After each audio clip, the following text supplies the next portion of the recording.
My name is Yer. I'm 25 years old. I came here from Kiev. I'm a philosopher, if it's possible to name myself a philosopher. I'm Clive. I'm from South Africa. I'm expecting to learn a whole lot of things. My name's Roger Moore. I'm 22 years old, and I'm half German, half Irish. This festival is called Crossroads of History. At a crossroad, you have to stop for a little while, and you have to rethink the way that you are going. Military parade at the occasion of this big... Namibia got implicated into the war because Germany was in Namibia as a colony. So here we are at the Reichstag building. How can we move on to the history of the past 100 years, and if it's still relevant in today and in the next 50 or 100 years to come? People coming from different backgrounds in one multicultural, multi-ethnic city, the capital of Germany, where we can see integration and different views. That's what we're doing here. We're stopping, we're trying to communicate with each other and then find a common way to go on. I'm currently in the workshop called Static Dynamic. The focus of our workshop is to examine the geopolitical and political development of the Middle East since the end of the First World War. Because I don't think it was before the stage. We learn from people's mistakes, and also we learn from experience. So if we learn about the past, then we can implement ways to avoid such things in the near future.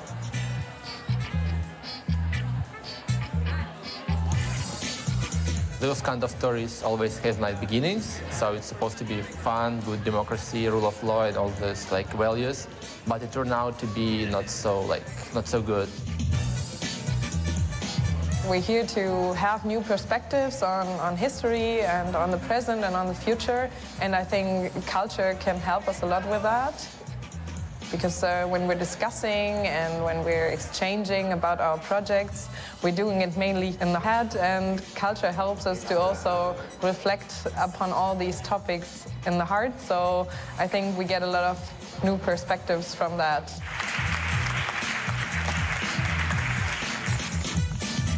We shouldn't lie about it.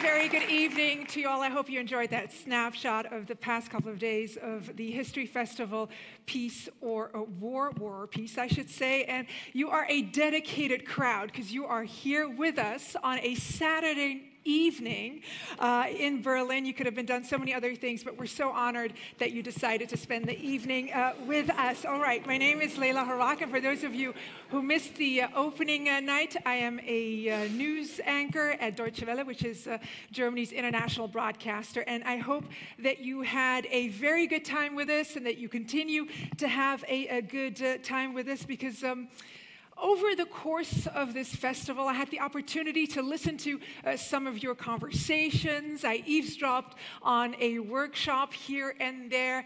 And the overall impression that I was left with, witnessing you all interact with each other, is the thoughtfulness and the general respect that you displayed to each other. You were also very creative, very engaged, and invested, and it was really heartening to see that, because, you know, in my line of work, you see the worst of human nature. You know, you wake up to devastating headlines, you prepare an evening newscasts with, you know, reporting on more devastation, but seeing you kind of engaging in such a beautiful way, I know it sounds really corny, but it gives me hope. And I find it very encouraging, and it makes me want to continue. You get permission to roll your eyes at me, but I sincerely mean it.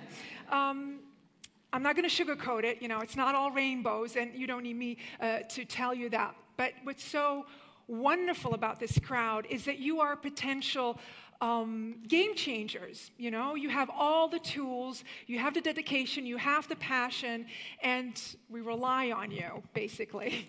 A lot of you also can bring about change within your communities. And speaking of community, our next speaker, our first speaker of the evening, is Dr. Marcus Gerber. His job description includes building community or community building. He is the State Secretary of the Interior Ministry here in Germany. He is Interior Minister Horst Seehofer's colleague, so his statements carry great weight. So if you happen to follow German politics, you would be well to take him very seriously and listen to him carefully. Lately, his focus has been on the integration of new immigrants here in Germany. Please give a very warm welcome to Dr. Gerber.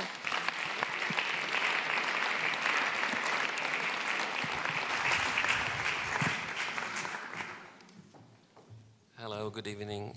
I mean, what can I say? I think Laila has said it all, but I'll try to. I'm screwing up the phone here. Hold on. Okay, here we go. I want to be very, very brief because that's what I promised to the first row here, because we want to give a lot of attention to actually you. And so let me just briefly tell you that I'm very, very grateful, and I'm enormously appreciative for what you have done over the last 3 days.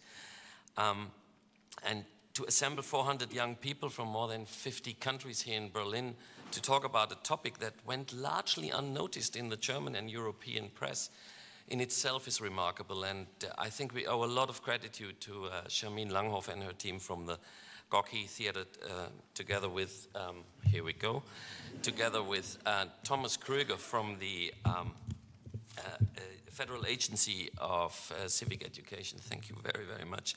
Because you too and your organizations, you had the courage to pick up a topic which, as I said a minute ago, I thought was very, very neglected. 100 years after the end of one of the most gruesome world wars, the first world war in human history, which then resulted in another second world war, which cost more than 80 million lives around the world. And we almost let this thing pass. I think that was something that I found quite remarkable when you actually called upon me in April and said, would you like to come here on a Saturday? And despite everyone thinking I would not like it, I said, of course. I'm overwhelmed.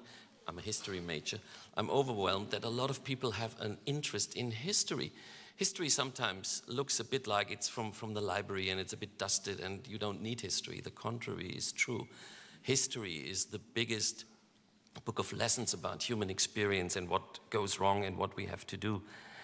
And especially in today's world, the world of globalization, where we have so many interdependencies, where 90% of what globalization stands for is positive. And one of the facts is that to have 400 young people from 50 countries in Berlin, in the middle of Berlin, is something that would not have been feasible 100 years ago. And today it's easy because we're mobile. You can go on planes, we can invite you, you can come, and we can together try and solve problems such as the prevention of war.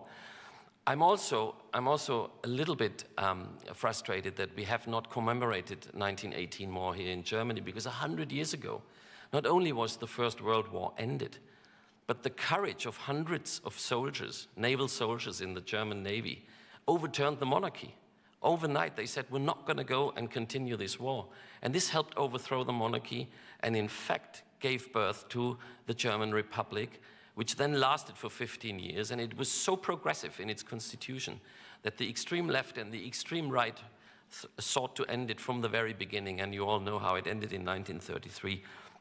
But the Republic came back in 1949. But you also, and I was taken through the exhibition upstairs for the past 45 minutes, you also shed a lot of light on the effect that World War I still has on all of us, not just in Europe, but also around the world. I was very impressed by presentation and the exhibition about what World War I cost in Africa. And of course, I've seen it also in other exhibition stalls in the Middle East and other parts of the world, and I still think we're still suffering from the treaties and the borders and the border regimes that have been a direct consequence of 1918.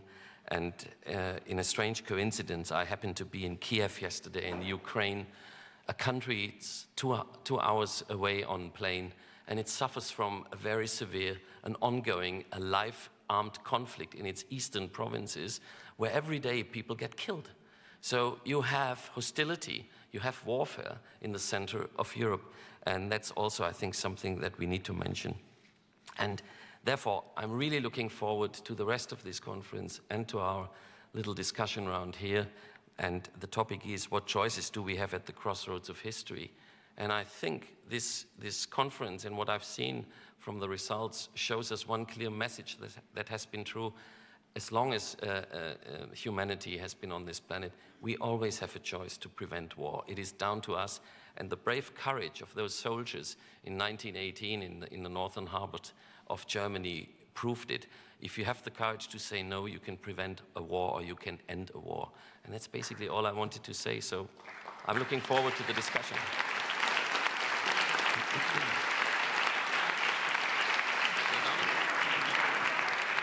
Dr. Gerber, I'm going to hold on to you. I'm going to hold on to you. Don't go. If I can ask you to take a seat here, because you're going to take part in our panel discussion. If I can ask you to take a seat right here. You're just going to go right there. Yeah. All right. And I'm going to ask the other panelists to come as well, because we're going to have a brief panel discussion just to go over some of the themes that you guys discussed here during this festival. First up, I am going to ask Michael to come up. Michael Schiller, if you can come up and sit next to the State Secretary, please. And then next up is Dr. Leonard, Jörn Leonard, a historian at the University of Freiburg. And Boginwe Ndlovu, please, if you can also come and sit next to the professor. And Katarina, you are nearest to the stage as well. Thank you. So give them a warm round of applause, please.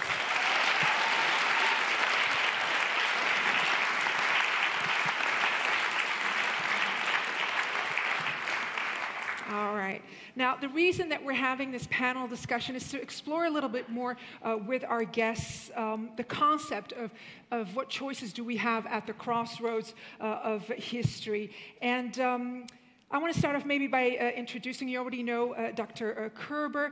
Michael Schiller is from Namibia, and you currently work at the Institute for Public Policy Research in Windhoek, and you focus on social and political research, which seeks to influence public dialogue and Namibia's development agenda. Good luck with that. So you're a good one to have here with us.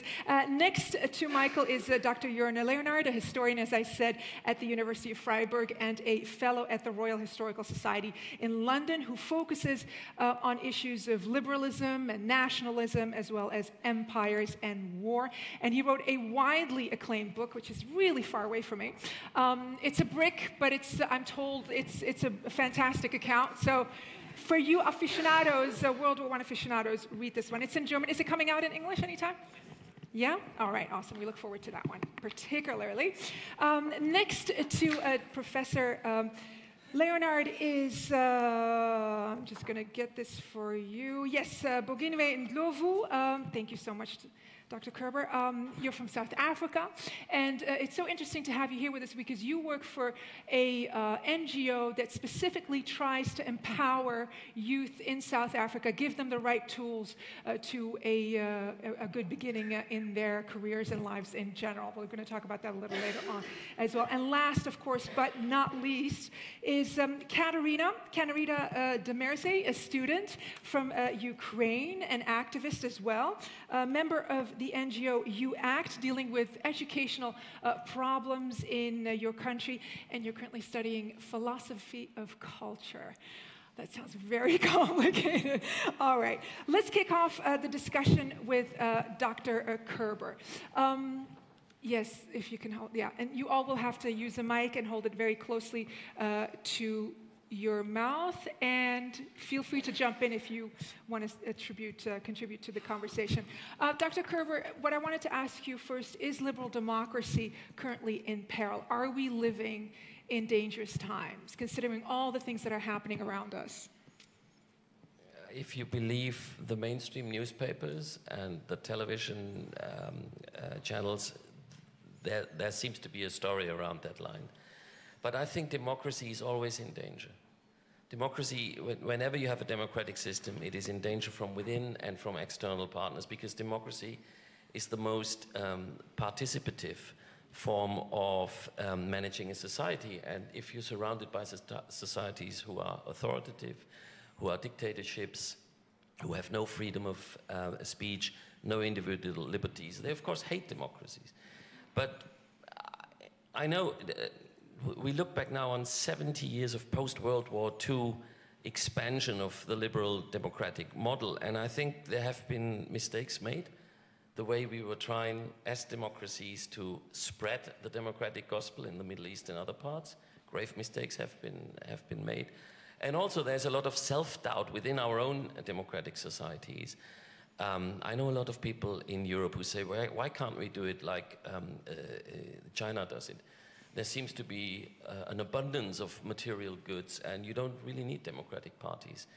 I doubt it, and therefore I'm very optimistic that liberal democracies, because they are learning systems, they will overcome their shortcomings, they will overcome their crises, and again, it sounds corny, as you said before, events like the one we're participating here at the moment give me a lot of optimism, because you are the generation of the future leaders of our democratic societies. And I've seen a lot of passion, I've seen a lot of innovation, I've seen an abundance of wisdom and critical commentary. And I think if we won't get the job done, maybe you will. But I'm quite optimistic that liberal democracy, it's under threat, but it will survive. You think it will survive? Oh, definitely, because we're the best system for individuals around the world. And if you look at the refugee streams in this world, they only have one direction. They have the direction towards the liberal democracies of the West. And maybe we can discuss that later on. There's only one direction where these humans want to go. It's where freedom is living and where they can integrate themselves in a democratic and most importantly, participative society, where you are valued and judged upon not what you are and who you are, but how much you can contribute to the well-being of others, and that's the democratic system. Michael, does that resonate with you, what the State Secretary just said? Do you think that that's the appeal of people wanting to go to Western liberal democracy, so to speak? I think... Yeah, you just have to hold it close. Yeah, I think yes and no. I must say that obviously people do gravitate towards Europe because they feel that their rights are represented, they do have more a sense of participation, but I must also say that it also depends on the element of material wealth and well-being. I think a lot of the issues, or the reasons why we see these huge migration patterns, that in part it's due to war, but other issues that we don't necessarily talk about is the issues of trade and around trade. So we do know that, for example, in Africa, or most African economies are highly dependent on primary goods. That's farming products. But at the same time, these farmers are called to compete with the European agricultural policy, the CAP policy. So on one hand, you have wealth building up, and on the other, you have small markets being decimated by European goods that are flooding the markets. So do you feel, sorry for interrupting, so do you feel that you need a level playing field in terms to maybe address also some of the migratory pressures that are being felt currently? I would say that we absolutely need to address the issue around trade. Free trade is not free trade. That's something that we need I think, to understand.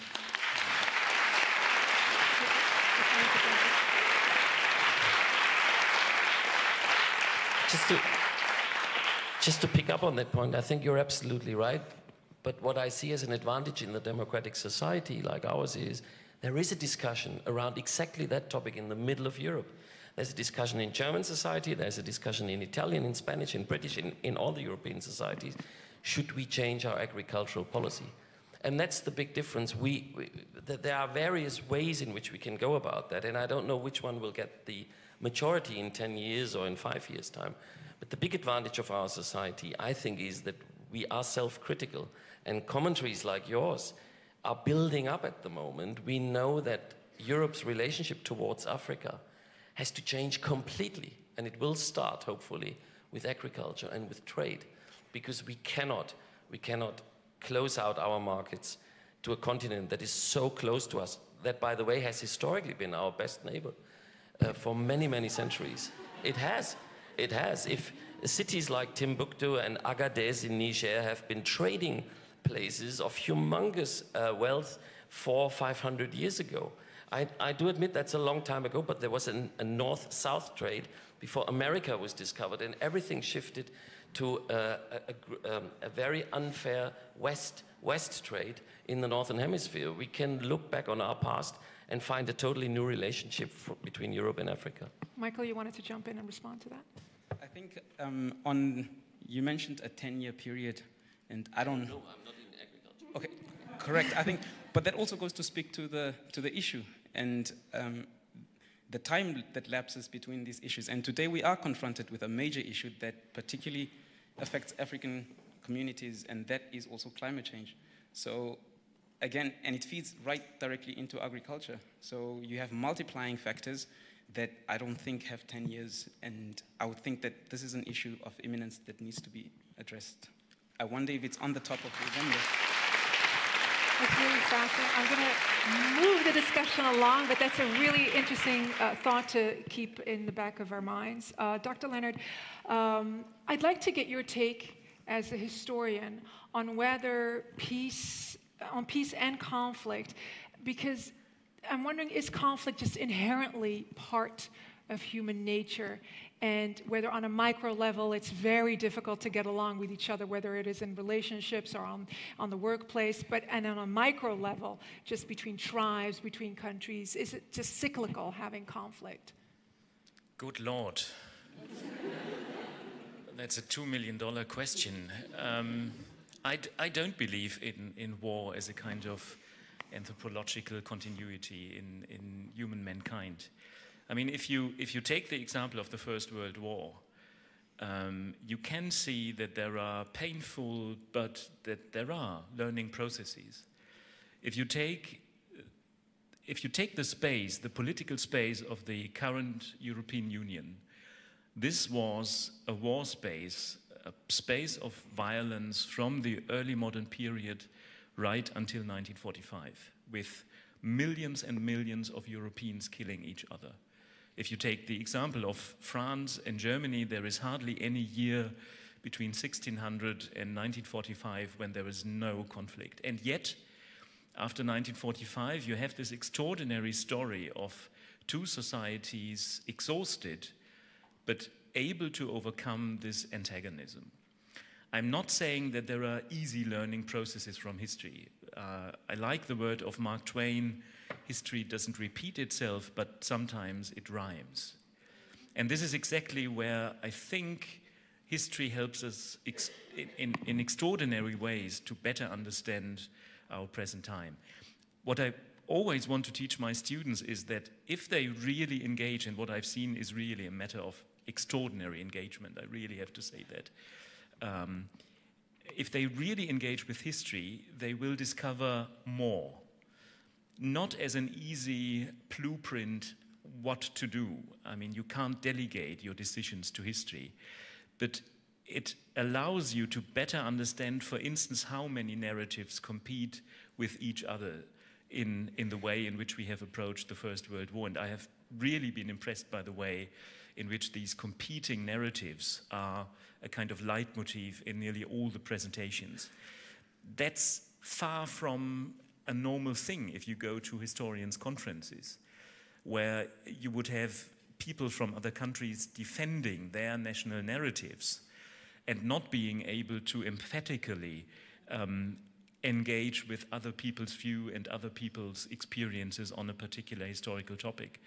So I would argue for complex learning processes, not easy analogies, And I would also argue that if you take the current European Union, you have a very powerful peace project that I think, as Marcus Gerber said, is an extraordinary example for attracting people from all over the world. It doesn't solve all the problems of the current situation, but it shows that it is possible to overcome the historical experiences of bloody wars in history.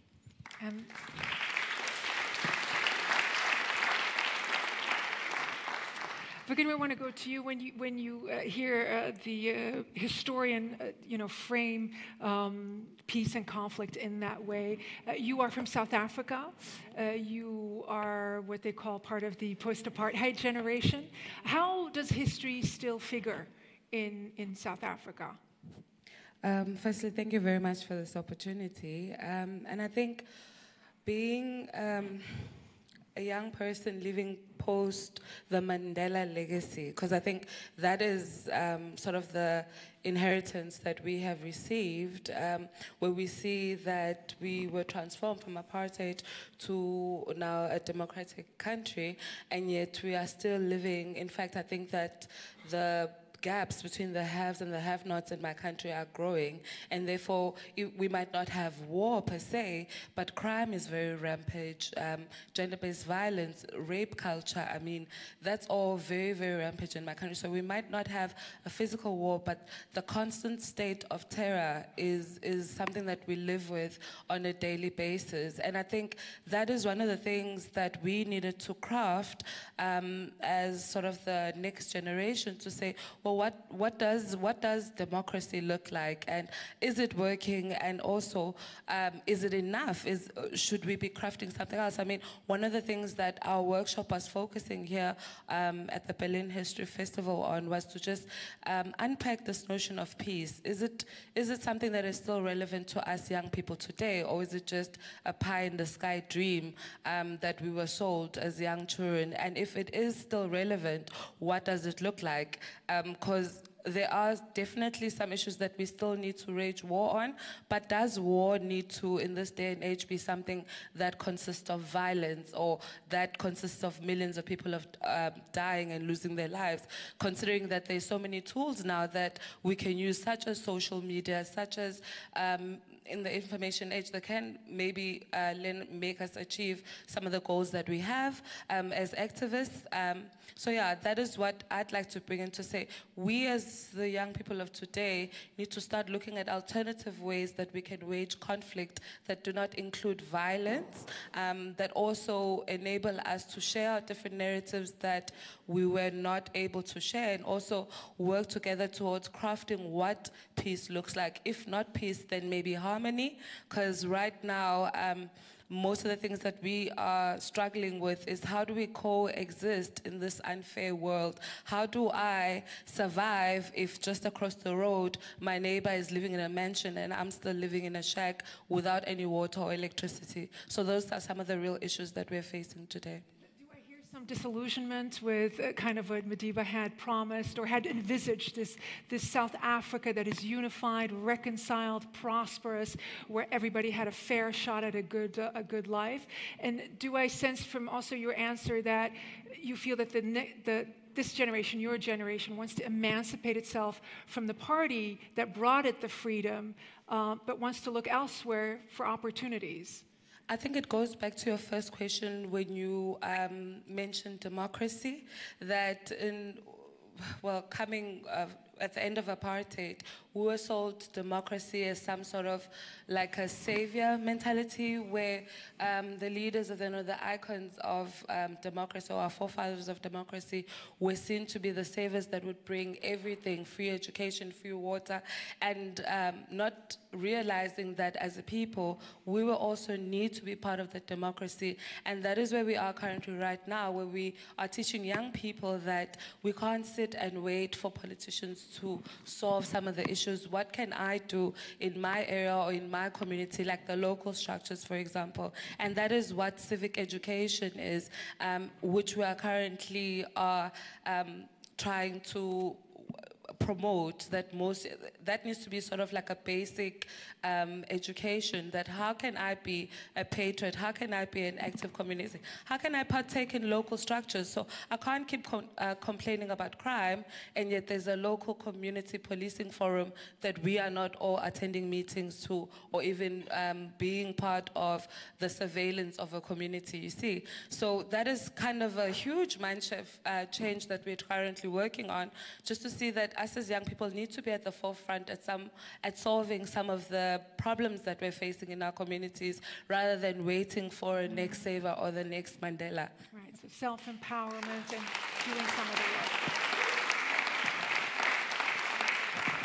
All right, I want to go next to Katerina. Katerina, you were a participant in the workshop, Letters from War, Tweets from Peace, and this is particularly relevant to your context. You are from the Ukraine, a country that's been torn by unrest and conflict in the past couple of years. It's still ongoing.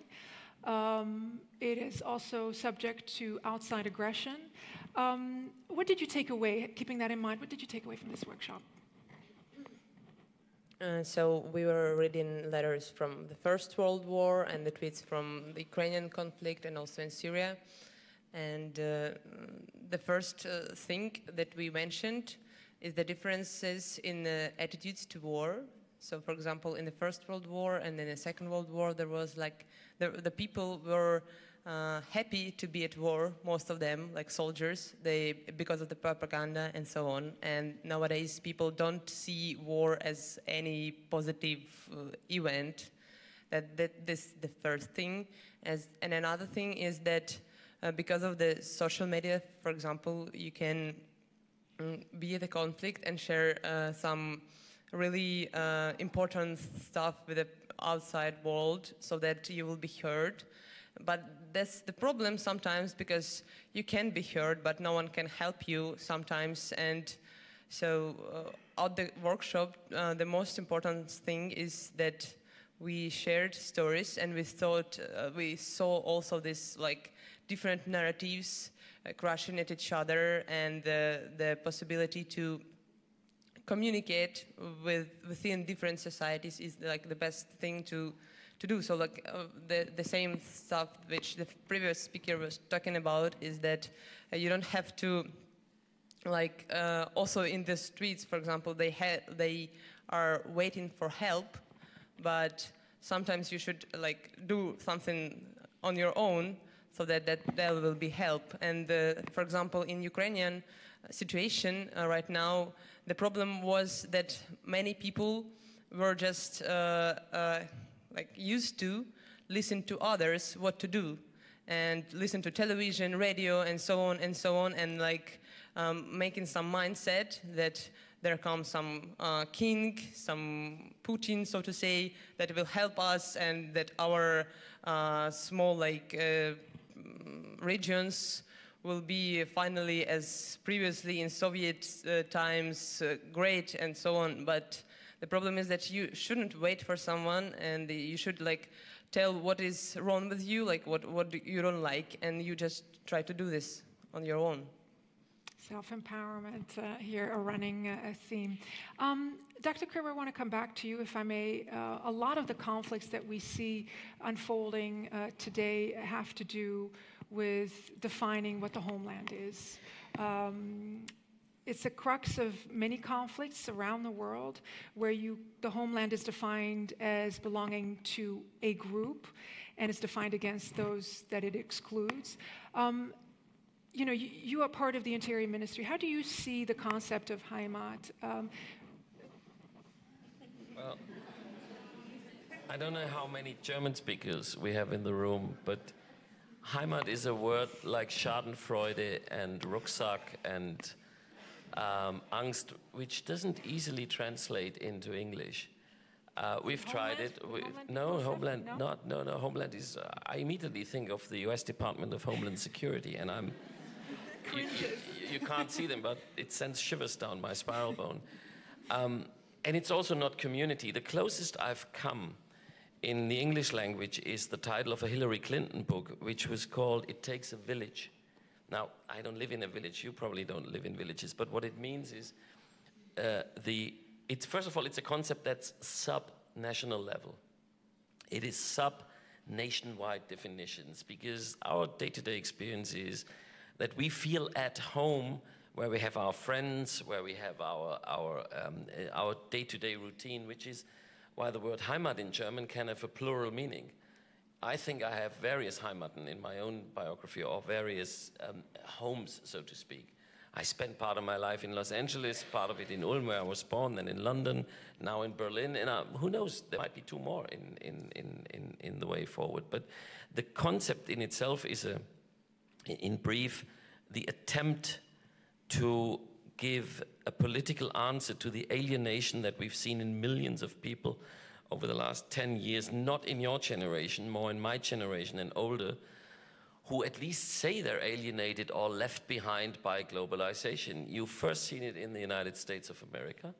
You can sociologically pin down millions and millions of mostly middle-aged white former industrial workers who say globalization is taking everything away from us. Brackets, not true, it's only subjective, it's not objective, but feelings and emotions are ruling in politics. Then we've seen it in the United Kingdom. We've seen, and we are witnessing in Germany, populist parties all over the world who say this whole globalization, this whole internationalization, this whole coming together of the whole world is wrong. We need to go back to a more national agenda. And we don't think that the national agenda is the answer going forward, because nothing works nationally any longer. Not even the tax system. But we haven't got new structures, we haven't got new systems to replace the national ones. Even the EU is struggling at the moment, but we need something well below the national level. And maybe this Heimat concept, which is so bloody difficult to translate in another language, is an attempt to prevent a society from going nationalistic as a result of too much alienation when it comes to globalization. I know this sounds all very vague, and I'm only working on it for the past 6 months, so it's pretty new. There is not a lot of scientific underpinning, but one thing is clear, and I want you to take that one away. The national level is not the answer to the problems we're facing at the moment. That seems to be clear to me. Michael, that brings me to you, and it's a nice segue because you were part of the Unity Diversity workshop, and it's kind of, that was one of the things that I was trying to get to as well, is that, well, tell me first what you took away from the Unity Diversity, because there seems to be an inherent kind of dichotomy there, and a conflict, and a tension. In our workshop, we were basically covering underrepresented narratives of history, and the ones that we came across was the Berlin-Baghdad Railroad, which was constructed between 1903 and 1940. It was funded by the Deutsche Bank. And the other was also the construction of the first mosque in Germany, which was also funded by the German state. But it wasn't out of a sense of benevolence, but it was rather out of geostrategy and geopolitical issues or interests. But when it comes to the issue of diversity and unity, I think diversity basically means that we have different experiences. But when it comes to unity, it means that we ought to understand those differences so that we can communicate, so that we can live together. But that necessarily means that we need a dialogue. If you're going to understand me, you're going to have to listen to me. I'm not sure if that is happening enough in our global context at this point. I think there's a paradigm of creating enemies as opposed to creating a sense of cooperation and working together. Do you feel that there is, I mean, is it utopia to envisage a system or a place where, you know, you have a plethora of different identities, a diversity of experiences that can be brought together in one unified, I mean, do we need to actually want unity in that sense? I think it's possible, but we need to want it.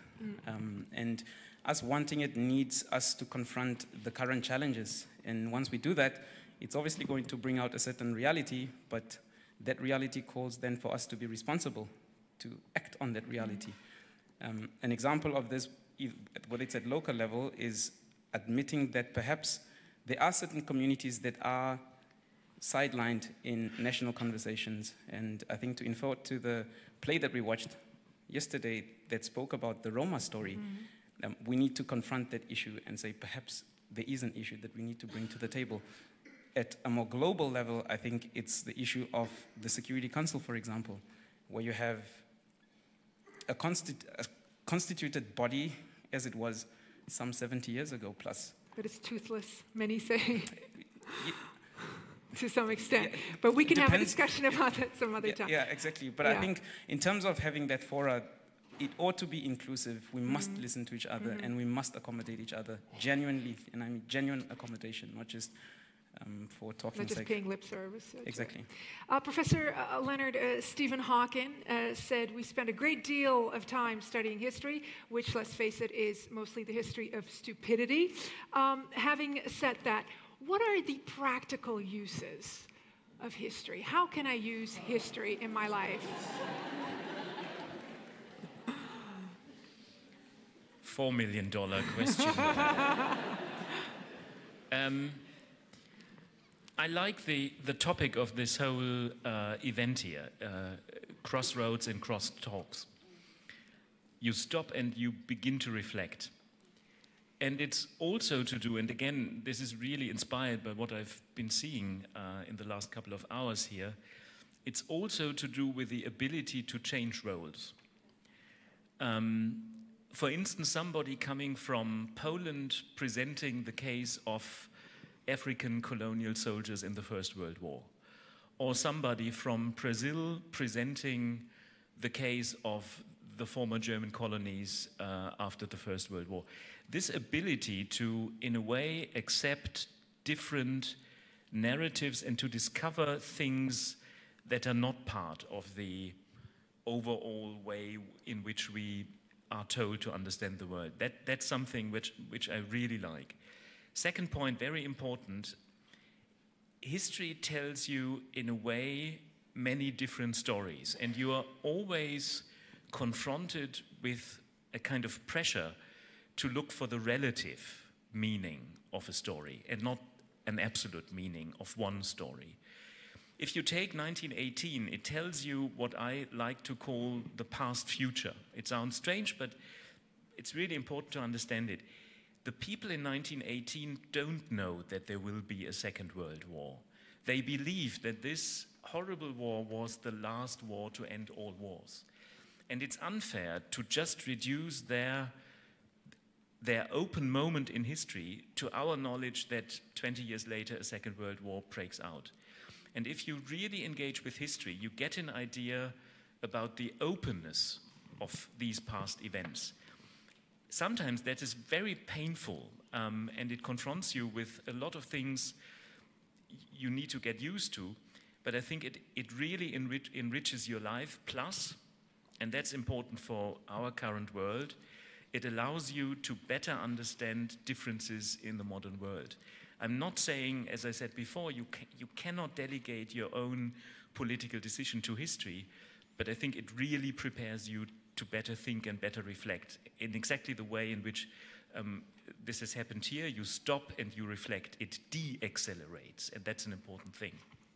And I didn't mean to be disrespectful, but I wanted to instigate you to get that answer.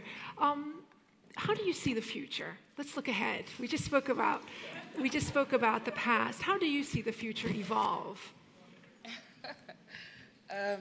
Yeah. How do I see the future? I think, I nearly said it's bright green and it's red and it's yellow, because my head, But I think the youth of today, we are a global youth, which if you were to compare it to youth of 1918, there's certainly a whole lot of things that are bringing us closer, and we are no longer as isolated as before. So that is a huge benefit in terms of learning from each other and sharing our experiences, and also working together towards crafting sort of a communal vision. And I think that the common sort of narrative of this whole festival and every young person that I've met is that we need to start looking at ways of maybe crafting what harmony looks like. How can we live together in harmony, even if it's not, because what we were saying this morning is that we can't imagine a world that is free of conflict. In our diversity, in all the things that have happened in history. I mean, you look at Africa and colonialization, and how even today, in South Africa, for example, the land discussion or the land debate is still something that is very close to people's hearts, and disenfranchisement is something that we're still feeling today. It is hard to not be in conflict because there are injustices of the past that we are still living with today. But how can we have that conversation without violence? How can we have that conversation without undermining or having a superior race or having a superior culture or religion or even gender, you know? Because part of sharing the hidden narrative amongst the war was that at many times we may think that the African narrative was a hidden story, but there aren't any stories, there aren't a lot of stories told about the role women played during World War I, which was also a very critical role in that the soldiers were nursed and were sort of calmed down by women that left their homes and were out there and were nurses or either running the armies or were secretaries and. So there's quite a lot of narratives and there's quite a lot of hurts that we are currently dealing with. And as young people, we're just trying to sort of craft what the next 100 years would look like and obviously learn from history, because I think, and I did make a note here, that history is very valid. I know when I was still in school, we used to go, oh God, here's history. But the more I grow, I realize it's important. Good point. You got it. Nice save. And it's interesting. Yeah, but that is where we are able to analyze the sort of mistakes that our forefathers have made. I mean, I'm a Zulu, that's my tribe, and come from a very violent history, my tribe, and also learning from the previous monarchs and the mistakes that they made that has brought us to where we are today, so that in the next 100 years, we are not still sitting here discussing or at a crossroads where we're discussing war or peace again. Thanks. All right, that's a great note.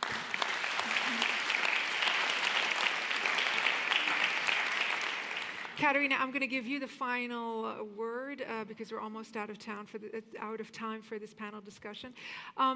Your workshop was on social media partially. What I wonder is, you know, your generation is so plugged into social media. Is it a force that unifies people around the world? Because I find it to be very hostile at times, like a lot of animosity and stuff being said where I'm like, okay, I'm plugging out. Thank you for me to not get those questions that they get. And about social media, so on the one hand, you see it as a tool to communicate with the whole world, and so the same thing that you see, like youth doing some stuff and so on. But the problem is that, for example, here we have like active youth, like the people who can manage their social networks in that way that they won't manipulate them by using like algorithms and so on. So you know that there are algorithms, and you know that you can like do other stuff, like follow other people, not just do like what content advertisement says and so on. But there are like many people who don't think that there is a problem with social media, and they like to spread some hostile messages or read some hostile messages or otherwise. So like it's like binary question. So you have like good thing going on with social media and bad thing, and the best thing to do is to tell people about this, and so that people will decide and will decide will know the threat of social media and will do something with it. Because the more a person becomes active and takes responsibility for their lives, the more like those threats won't be the threats for them. They will like cure them or something like that. Yes. So it's a force for good, but with caveats. You need to really watch what you're doing and who you're talking to. Oh, that was great. Thank you so much to all our panelists for this discussion. Please give them a warm applause. Thank you. Thank you.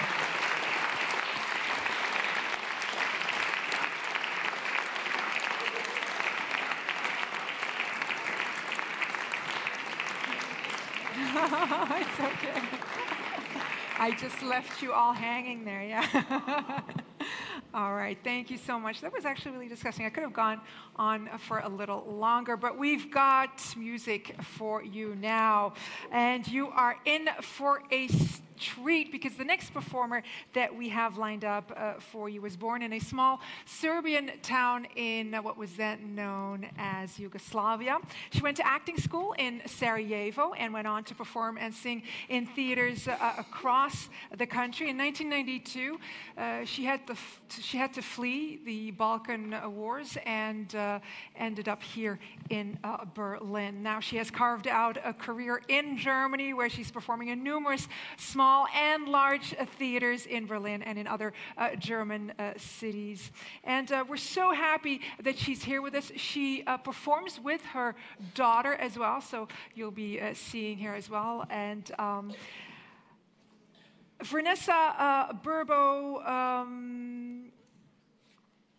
has a very interesting background, which I'm going to tell you about a little later on, because I want to give her the opportunity to come on the stage right now if the final table has been removed.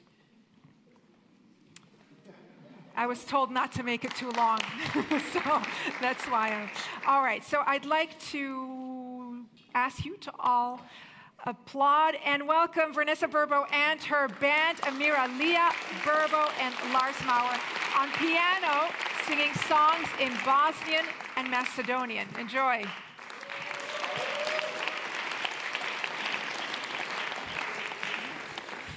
I didn't have enough text because I was supposed to.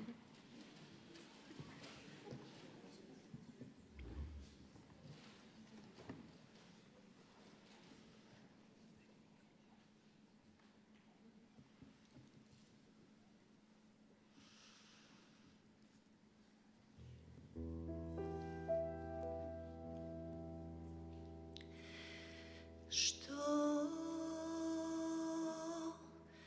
te nema,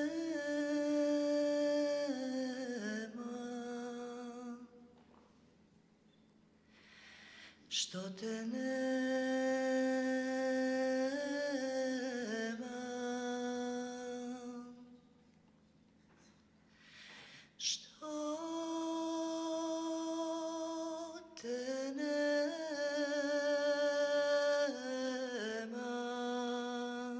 što te nema.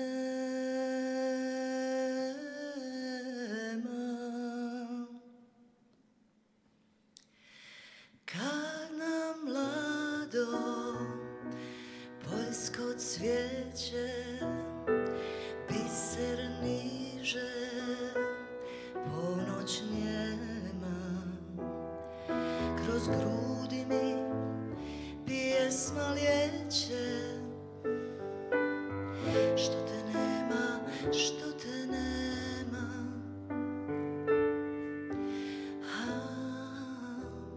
što te nema. Kad mi sanak spokoj dade i duša se miru sprema, iz srca se glasa krade, što te nema, što te nema.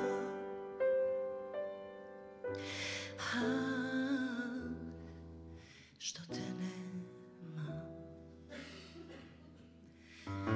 Iz srca se glasa krade, što te nema, što te nema.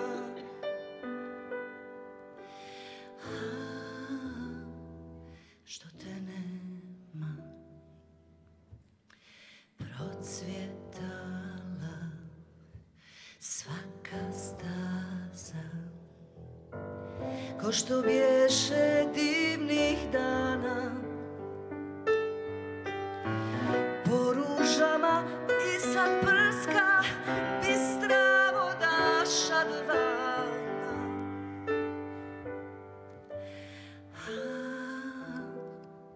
Šadrvana.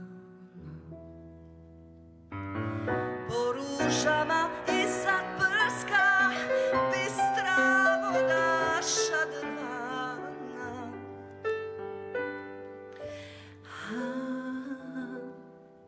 Šadrvana. I u času bujne sreće i kad tuga uzdah sprema, moja ljubav pjesmu kreće, što te nema, što te nema.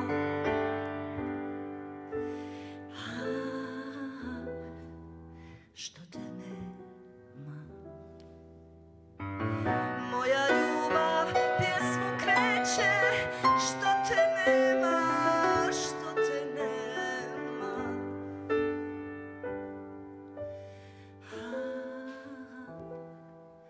Što te nema.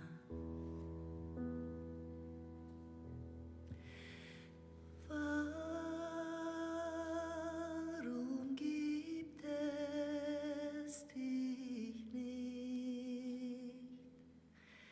Sag mir, wo du bleibst.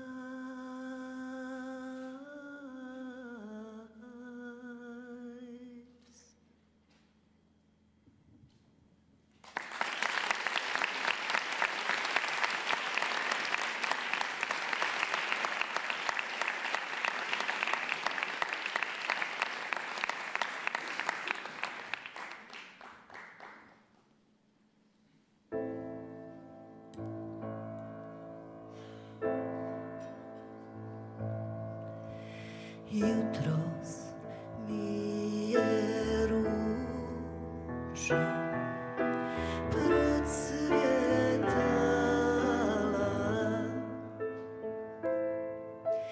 ružu gledam pa sam zaplakala.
Koliko sam te puta poljubila,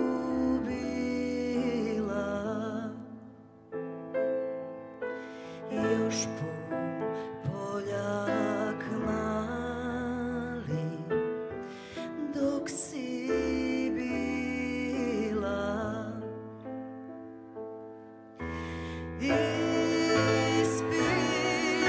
Ispijala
hauntingly beautiful. Vanessa will be back a little later on this evening for another beautiful, soulful rendition of one of her songs. Now, yesterday I had the opportunity to drop by a roundtable discussion. It wasn't a workshop, it was one of the side activities, but nonetheless really interesting. It was entitled From Yugosphere to Eurosphere. Disclaimer, I had a particular interest in this particular roundtable because I spent some time in Kosovo. A lot of the colleagues I used to work with at a press agency were from the former Yugoslavia, so it was something that I was quite familiar with, and I just wanted to see what discussion was being held there. And what was so interesting and fascinating was how you had each participant was actually from one of the former areas of Yugoslavia, and there was a lot of respectful discussion going on, but there was also a lot of, nothing was black and white. There were all these gray areas, and it was a project that still wasn't finished, but the way that these participants were talking about this very complex area of the world was really encouraging, and you could see that there was an intergenerational divide, and that this generation does not plan to deal with their problems the way that maybe their parents or great-parents dealt with it. So really encouraging and lovely to see overall. All right, we have a couple of workshops that we want to put in the spotlight right now, and I hope that they will be coming on the stage pretty soon to present some of their findings and share with you their experience. Please give a very warm applause to our workshop participants who are about to come on the stage. Thank you.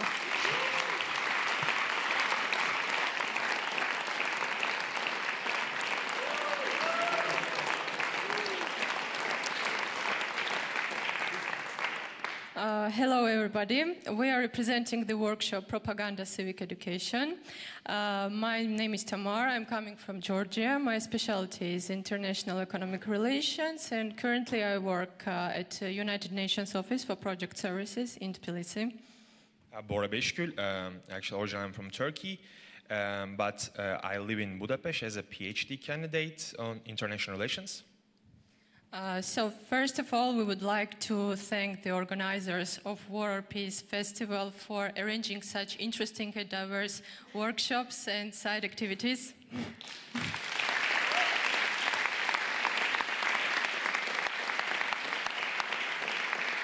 Thanks. So during these days, we and our group mates had an opportunity to investigate different propaganda posters that were used during political campaigns at the time of World War I.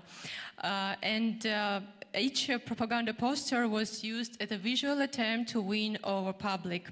And having investigated a number of propaganda campaigns, we were given the opportunity to make up a comic and use particular propaganda poster there, but mainly the message carried in each poster.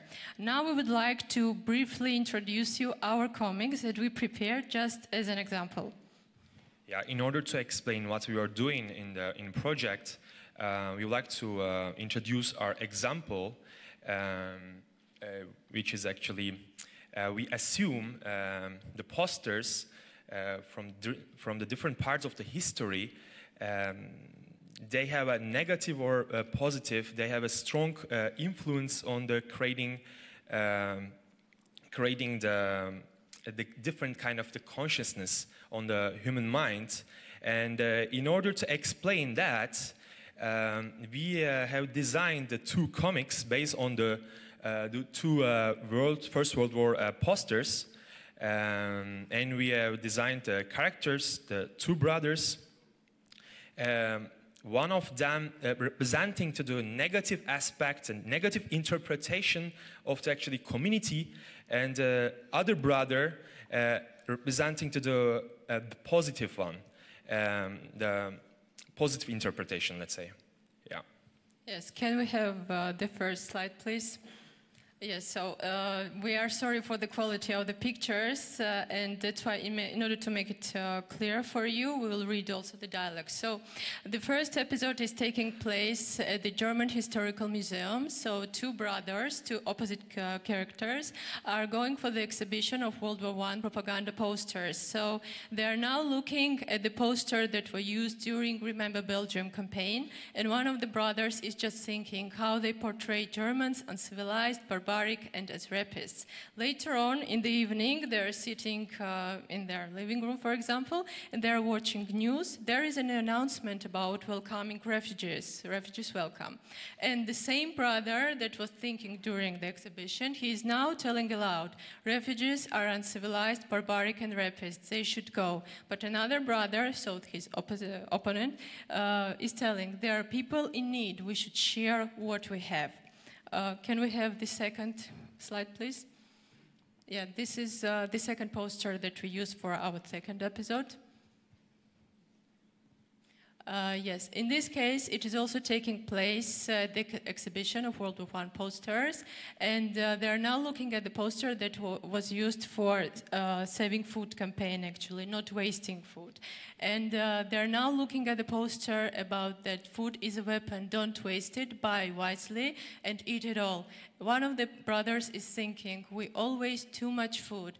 Later on, they're sitting in the kitchen, and there is an announcement on the radio that 25,000 people still die of hunger every day. Later on, after they finish, for example, their breakfast or lunch, his brother is actually throwing to the garbage the waste of his food, and his brother is telling him, don't waste it, eat it all. Yeah, to conclude, what we can take home, what I actually got from this workshop, whatever message we have come across on our environment, accept or not, inevitably actually they are constructing and they are actually shaping our consciousness, and then it's very difficult to the change afterwards, and especially they are more stronger if it's supported by different channel like the radio, and was there also the television, then they are like reproducing and again. Yes, and from my side, what I wanted to add actually, as a result of this workshop, I really realized that even the messages that were carried in the posters 100 years ago, they are still very actual and very thematic, even nowadays in our everyday life. Thank you for your attention.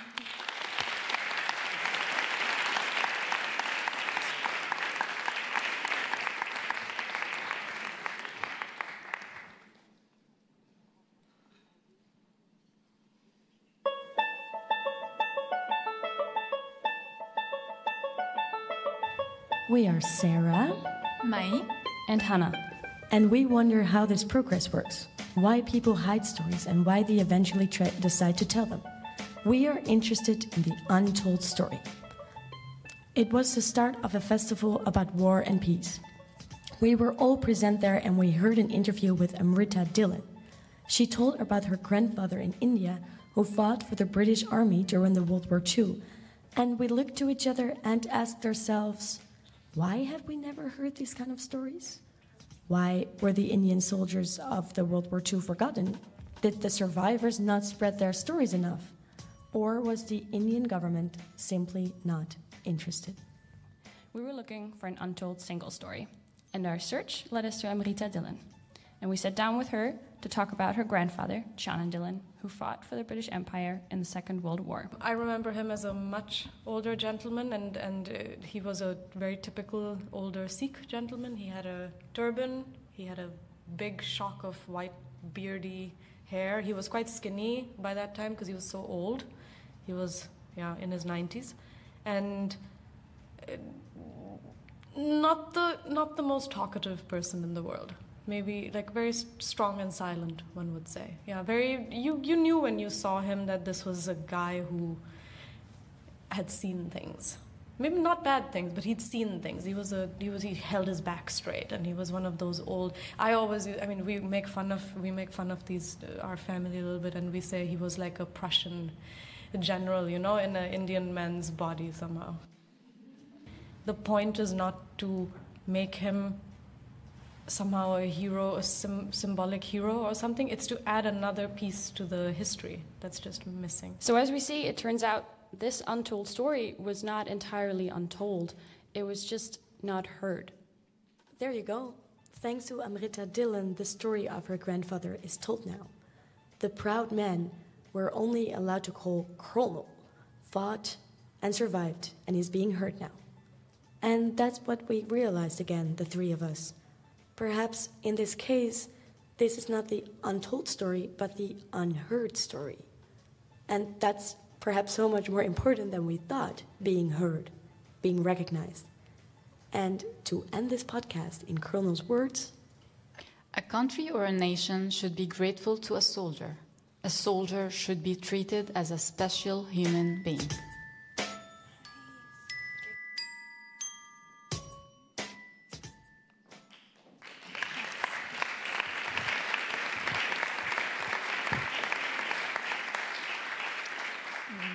Hi everyone, my name is Mai, I'm from Egypt, and we are here today to present you the workshop Trauma Every Day. So basically in this workshop we focus on how wars can affect a person psychologically, causing him a trauma that he can live every day, and this trauma can pass from one generation to another. But we also try to explore how the consequences of war can outstand even after the declaration of the end of the war, which brings us to the question, when does the war really end? We also try to do a storytelling of these persons who pass by this experience through podcast, which my friend Sarah will give you an insight about it. Thank you, my friend. Yeah, the podcast. It's I would like to tell you a bit about the medium podcasting, because it's really hip, it's really cool, it's all over the United States, but it's actually kind of a radio show, but then with a story. You all know podcasting, I think, but there are a lot of people who don't know it, and then I just say it's a radio show, and they're like, oh, okay. Yeah, so what we did in the workshop, we really tried to get that idea of storytelling into the idea of history, and why does it connect, and is history always a story, or do you just need to pull out the stories out of history? And do you dare to tell that individual story, or do you need several stories to build the exact reality? Or is just one subjective story already the exact reality? That's really the questions that we've been talking about.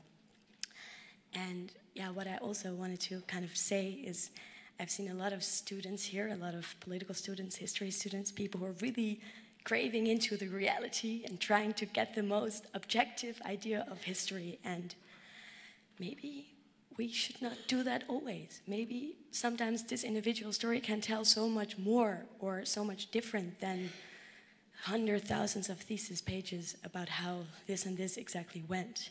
And maybe with these stories we can build an idea, and we can listen to those podcasts, and maybe you've done that with your iPhones in, and you suddenly meet somebody, you suddenly get the idea that you kind of know somebody, even that person maybe lived 100 years ago. So I would all like to invite you, maybe drop that thesis pages and make a podcast. Yeah, you're going to tell about our podcast and about the other group members. Yeah, well, good evening from me. My name's Hannah. I'm from Germany. And yeah, our specific idea of this podcast was, when we started the workshop, we were all asked, or our leader in the workshop asked us, what kind of associations or what relationships do you guys have with trauma and with war? And I think for ourselves, our first reactions were none. We've never lived through wartime, most of us, maybe our grandparents, so we started talking about those histories and those stories that we had from our grandparents and that we've heard, and we all had very similar stories, mostly of the men in our families who had maybe gone to fight on either side of the war. And I think it was really interesting that during the time of the workshop, we kind of came to see that there's a lot of stories that we don't talk about. Like there's the mothers that stay behind, they're not our grandmothers, or other people that those stories, we haven't talked about them, and we thought, well, okay, maybe we need to talk about a different story. But I think what we learned through doing this podcast was that it's not necessarily that those stories don't want to be told, we're just asking the wrong questions. And I think that was a really, really insightful thing just for us to learn again during those days, that a lot of times the information or the stories are there, and we just need to have the perspective and the reflection to ask ourselves, are we asking the right questions? And I think we're just extremely, extremely appreciative of having that insight and reflection.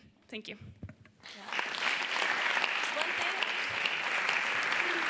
You actually, this was just a very smart, it was the beginning and the end of the podcast, so if you thought like, I didn't understand at all where this ended up to, that's totally correct, because the middle part is going to be on the blog, so check it out. Thank you.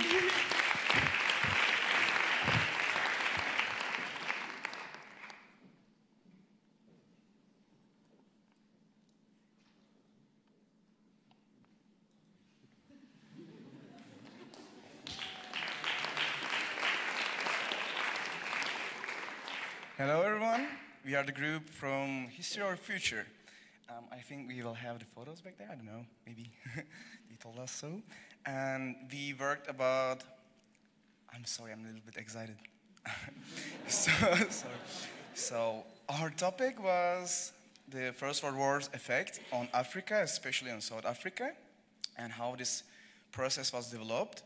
And our methodology for this training was a non-formal one, and we really enjoyed it. As you see, we had amazing drawings there, a pattern here.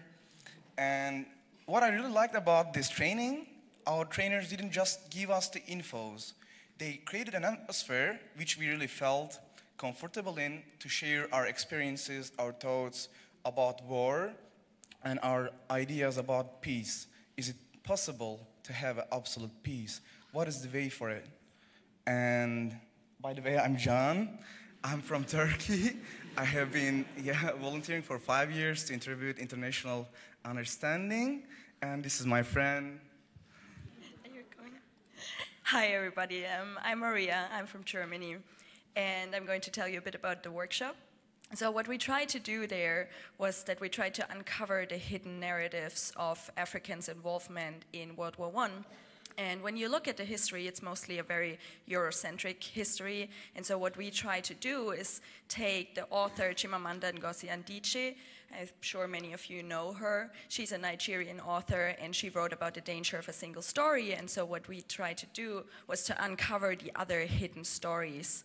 And so we were thinking a lot about Africans' involvement in Europe, in Africa itself, and also how this all impacted the continent. And what else we did was that we not only talked about how they went to Europe, but also what impact it had for the rest of the 100 years until today.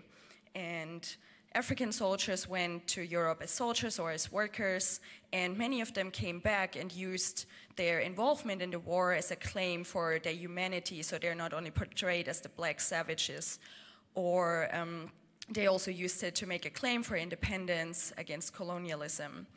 And yeah, that's one of, like, there were so many stories, and the interesting thing that we did was that because we were such a diverse group and we were from so many countries and other regions and we have so many experiences, we just wove it all together and compared a lot, which was really, really interesting. And we did not only talk about war, of course, but also about peace and the future, because we were the history and future group.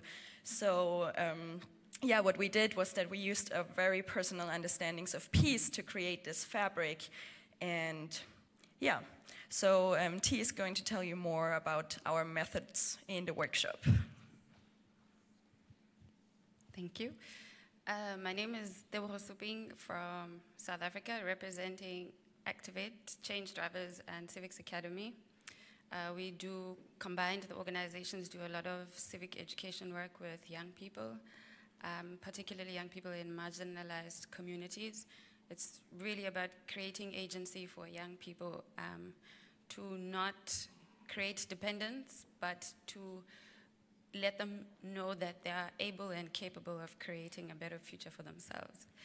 And so with us being here, as Maria just said, Chimamanda says that the single story is an incomplete story.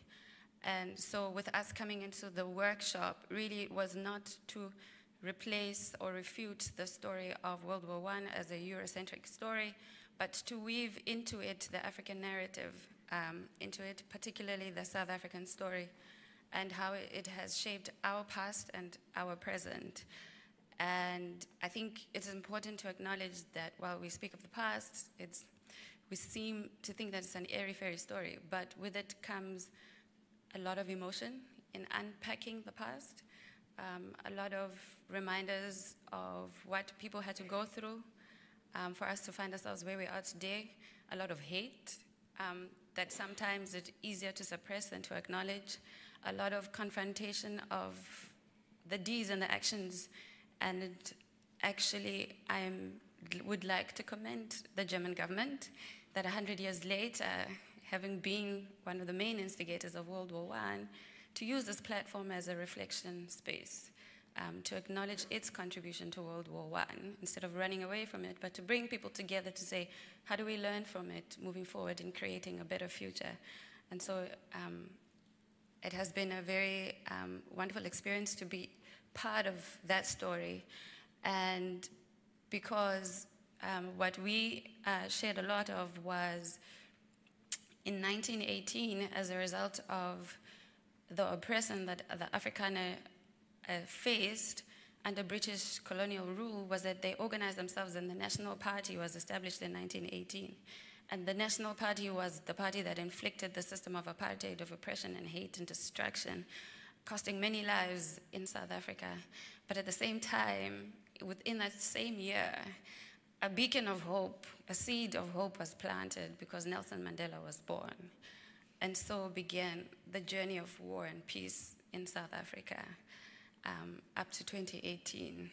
And through his struggles, because of that system, throughout his time, he was confronted with the choice of war and peace, and not just against the Afrikaner tribe, Afrikaner nation and the apartheid system, but also against his own, where he felt that the South Africa moving forward that he wanted was an inclusive one, which is sometimes not an easy decision to take.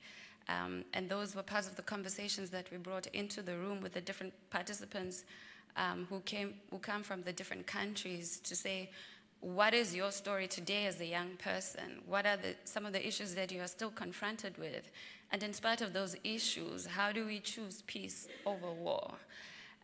Because in South Africa, we're still faced with issues of identity. Race is still the very big elephant in the room, which actually is placing South Africa at the tipping point of civil war, as it were, which is something we don't want to accept, but we are there. And it also is, we face issues, we're still fighting for peace, we're still fighting for justice, we're still fighting for economic equality, and how do we fight poverty? And the hard thing about it is we are still fighting the same issues under the leadership of the people who look like us. And those are still the conflicts, the inherent conflicts as a young person that you're still confronted with. And so what we did is we unpacked the stories of the young people of Afghanistan, of South Africa, of Germany, of France, of Turkey, of Ghana, of Colombia. And we said, what are the stories that you have to share about your current circumstances? And what is your notion of peace? Do we believe in peace as this generation? And this is the cloth that says, how do we thread a fabric of peace in 2018 that will perhaps tell a different story of this generation for the next 100 years to come? And so some of the issues that did come out, someone said, I was here. Because part of telling a complete story is acknowledgement of the existence of all, and not some. You know, there's a picture of, is it a dove, is it an eagle? Nobody knows, but it's flying. It says, let's move onward. It says, we know what we know, but what we have to do, that in spite of the challenges that we face, is to move forward as a generation. And also there's a quote there that says, it takes just as many hands to create peace as it does to start a war. And so it is always a confrontation of a choice that people have to make. And what we also did, which Jean is also holding there, you are holding it, that thing, yes? So what we did is we created, so we said, how do we continue these discussions? We said to ourselves, we've come here to learn, we've come to share our experiences, but so what? You know, how does this discussion live outside of this festival? We said, how does this discussion live in South Africa, different countries? How does this discussion live in our societies and our homes, amongst our peers and in the work that we do? And so each person was given a chance to make a commitment and a pledge to say, how do we keep peace alive as a generation? And so, in essence, in conclusion, I am concluding. In conclusion, what we were saying is World War I has enabled us to craft a story of the past 100 years. And in our personal commitments and pledges and our contribution towards the threading of a fabric of peace is how do we contribute to creating the story of the next 100 years as a generation.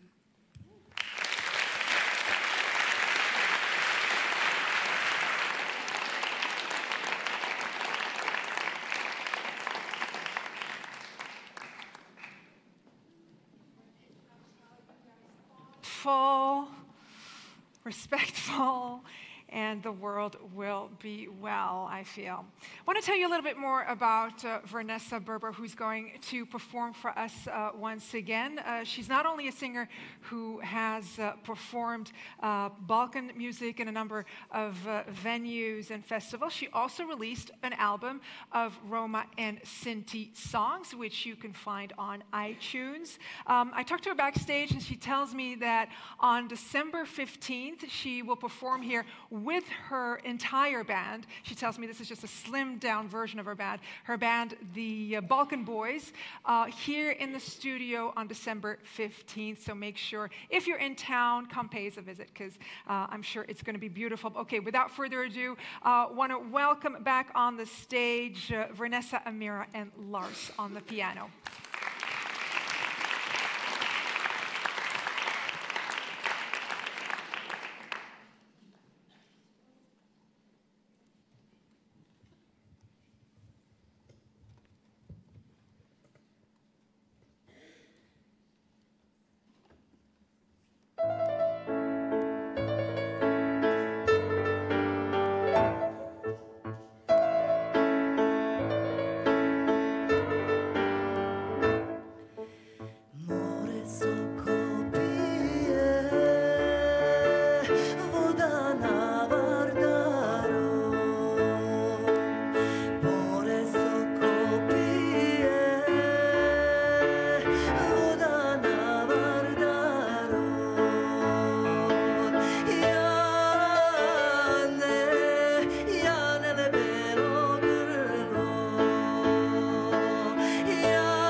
Srce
moje i ova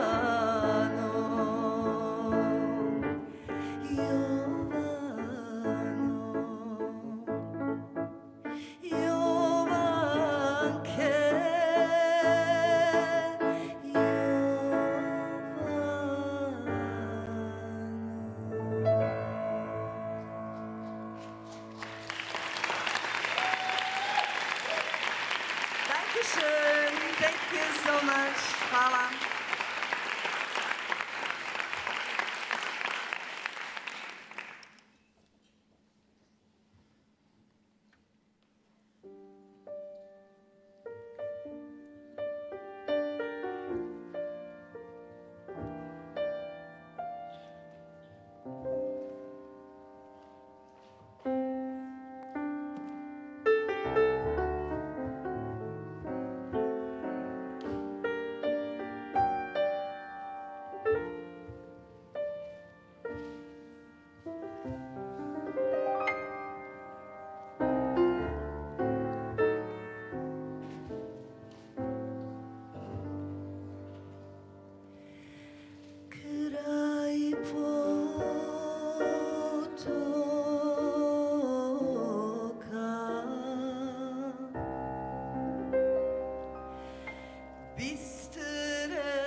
Vanessa Burbo with her daughter Amira and Lars Bauer on the piano. And remember, she will be back in this house, the Maxim Gorki Theater, on December 15th. You can catch her here with her entire band, the Balkan Boys. Now, we're almost reaching the end of our time together. I hope you take home new ideas, perceptions, and hopefully you made some new meaningful interactions and connections and maybe even friendships. For those of you who just can't get enough of this topic, well, you're in luck, because tomorrow the lovely people of the Maxim Gorki Theater have organized, as part of their Berlin Correspondences series, a very interesting discussion on empires of memory. It takes place here at midday, so do come and join us if you want. And one final thing. What we really want is your feedback. Tell us how you liked this festival. What can we do to improve it? You will receive in your email a survey that will take about 2 minutes to fill out. I know it's kind of a hassle, but if you could do us that favor and fill it out, so because we always want to improve, so that would help us a lot, and we'd greatly appreciate it. You have been an incredibly generous and great crowd. I wish you continued success with all your endeavors, and I'm going to hand you over now to our gracious host, Sherman Langhoff, and the equally lovely Nina Schilling from the BPP. Good luck to you.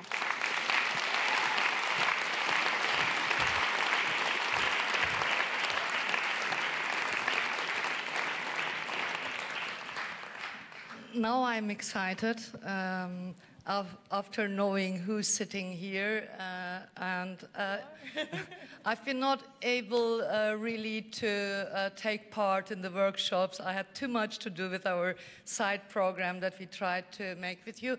But let me thank you again, each one of you. So take your time. It will take a few minutes. I start with this first row. No, I'll just take the three of you that I was able to hear today at this closing panel. So let me allow to thank Bongi Ue. I hope I'm okay with the pronunciation, as long as I think she brought in today, while speaking on the panel, a very important word, two words together. She talked about rape culture. So, and if you think on that, usually culture is something positive. So we have music culture, we have theater culture, we have culture of nature, etc. I think it's very important to know that we are facing rape culture, war culture, and that we need culture of consent and culture of peace to build against. I think that was a very important two words. I would love to thank Michael, who brought us back to the opening keynote of Achille Membe with his critics on trade and on climate change, so where we are really called to have planetary perspectives, so where we really have to emerge new ways of politics, because the end of politics is the war, how we know. So thank you very much, Michael, to bring that line back again. That I think Achille Membe put very good in the beginning for us. And he was also the one who said that we shouldn't stick, and that's why we really need these new interventions, we shouldn't stick with the culture pessimistic, nihilistic way of, let me add, white male thinking since the Enlightenment, but we should go further. And that's why I also have to thank, you know, it's just three names to thank all of you. Teboho, who was also here on stage and who implanted Chimamanda, and with that she implanted, of course, much more when she talked about inclusion. So she implanted the intersectional view on our world, race, class, and gender, economics in terms of class, and race in terms of a past that we face, and still contemporary issues that we face, and gender, as long as in the last 3,000 years the guys didn't that well. Maybe it's time, and I see it also in this campus, 2/3 of you are women. The next feminism will be not an exclusive one. So the men are invited to be in as long as they don't have a toxic mality, what we are talking about.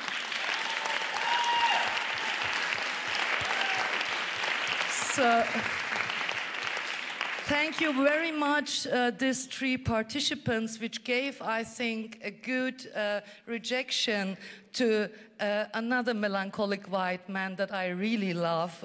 William Yeats says, 1919 in The Second Coming, the best lack all conviction, while the worst are full of passionate intensity. Looking on our times, also here in Germany, we could say, yes, like we are seeing that the worst are wallowing in racist, in religious, in sexist fanatism. So that what we really need, what we have to be excited in, are those new approaches, are those interventions that came today, not only with Bongilwe, Tebogo, and Michael, but all of you.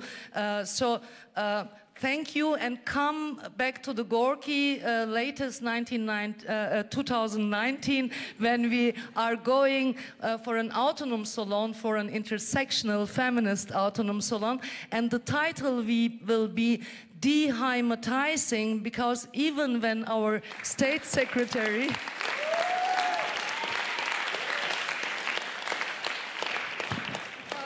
even when our state secretary in his function, of course, has to find ways to tell us what Heimat could be, we know that this concept is not unguilty, latest since the Nazis took it over and brought it to political spheres. So words are important, language is important, we need that to present, to think, and if you think on that, maybe the 19th century was the century of ideologies, of thinking, theories, and the 20th a kind of Albtraum, nightmare, where a lot of that ideologies come to practice or went into wars and revolutions that cost millions of lives. Maybe we are really in a time where we should rethink and where we should approach with new perspectives. Thank you so much for having all these perspectives, bring it into this room where already 1848 people tried to do new constitutions for a common ground of us. Thank you so much for being here. You made me happy and gave me reason to work further here in Berlin. Thank you.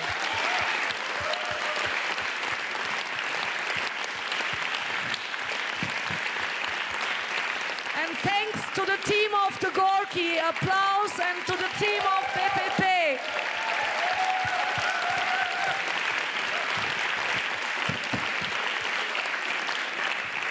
Yeah, Shermin has pretty much said it all. Thomas Kruger is looking much more better today, by the way. Yeah.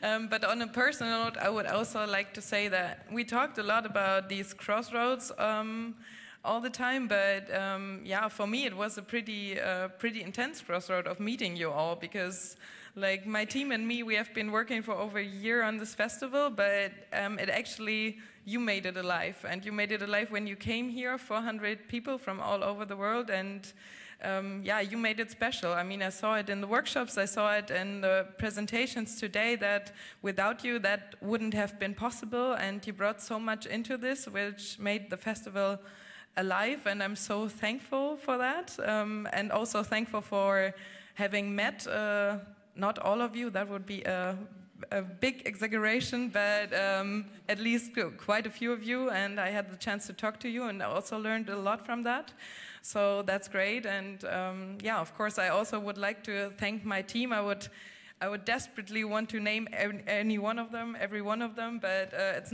just not possible. It was a huge team, so thank you all for that.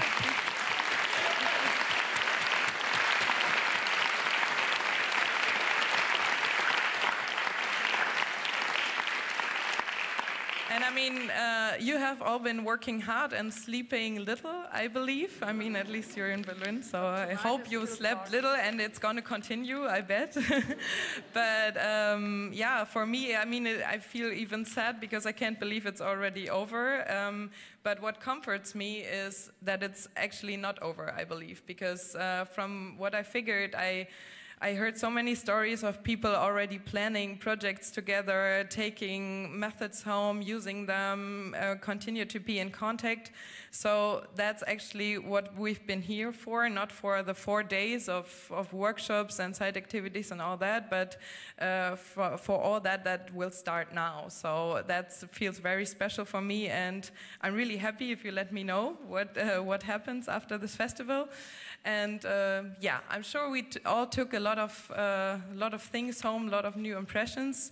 But I'm also, yesterday, I had a moment where I realized that we definitely, or all of us, took something home, and that is pretty much new friends. And I hope that we get a visual impression of what happened here. So yeah, so thank you all for being here, and it was great.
So it's a line of sound connection.